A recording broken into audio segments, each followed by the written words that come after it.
In today's video, I'm going to teach you how to add a blueprint in Wrike.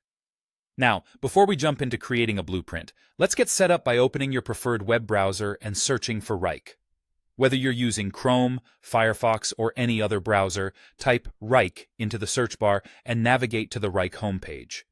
Once you're there, you'll either log in using your existing credentials or, if you're new, you can choose to try Wrike for free.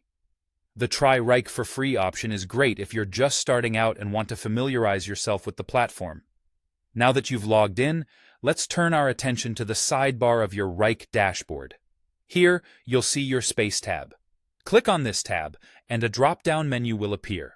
From this menu, you'll want to select the Blueprints option. This brings us to the exciting part, starting to create our blueprint. In the Blueprints section, look for the plus item button.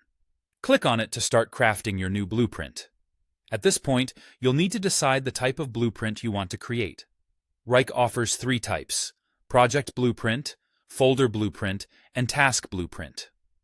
Depending on your specific needs, whether you are mapping out an entire project, organizing folders for better structure, or setting up individual tasks, select the appropriate option.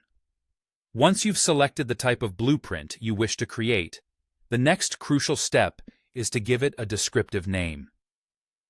Naming your blueprint effectively is essential because it will help you locate and identify it quickly later on, especially if you're handling multiple blueprints. Now let's dive deeper into the item view of your blueprint, where you can begin adding all the essential content. In this part, you have several options to ensure your blueprint is comprehensive and ready for use. First, consider including subtasks and detailing these accordingly. This will help in organizing complex projects into manageable pieces. Assign these tasks to team members, set clear start and end dates to maintain deadlines, and define default descriptions along with any custom fields that are pertinent to your workflow. Furthermore, it's beneficial to establish dependencies between tasks to ensure a smooth workflow when this blueprint is utilized.